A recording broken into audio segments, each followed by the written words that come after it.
Hello traders, 30th July Thursday మన EMI strategy ఎలా work అయిందని చూద్దాం. నిఫ్టీ 50లో సో మార్నింగ్ 9:50కి అయితే మన ఫస్ట్ ఎంట్రీ వచ్చింది. అది నేరుగా స్టాప్ లాస్ అయితే హిట్ అయింది.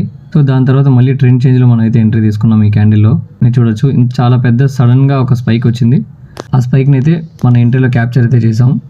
సో ఆ ఎంట్రీ వస్తుందని ముందు తెలుస్తుందని కాదు, బట్ మన ఎంట్రీ తీసుకున్న తర్వాత ఆ స్పైక్ అయితే వచ్చింది. సో ప్రాఫిట్ అయితే బుక్ చేసుకున్నాం. మన లాస్ వచ్చి 15 పాయింట్స్ అండ్ మన ప్రాఫిట్ వచ్చి 30 points. 1:2 ratio, risk reward.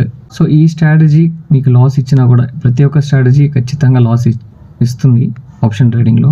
But అది రికవరీ వస్తుందా లేదా, మీరు రిస్క్ ఎలా మేనేజ్ చేస్తున్నారు, ఎంత రిస్క్ చేస్తున్నారు, మీ క్యాపిటల్ అనేది చాలా ఇంపార్టెంట్. సో ఇదే మన ఆప్షన్స్లో కూడా చూద్దాం. 24,150 కాల్ ఆప్షన్ మీరు చూడొచ్చు. First entry stop loss hit అయింది. నా ఎంట్రీస్ కూడా మీరు చూడొచ్చు. అండ్ ఇది సెకండ్ ఎంట్రీ. ఇక్కడ ఎంటర్ అయ్యాను.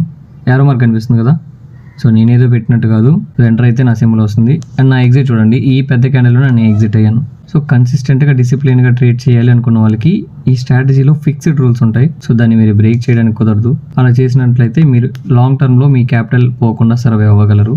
సో ఈ స్ట్రాటజీ మీరు నేర్చుకోవాలి అనుకుంటే కనుక వాట్సాప్ లింక్ బయోలో ఉంది, మెసేజ్ చేయండి. Thank you.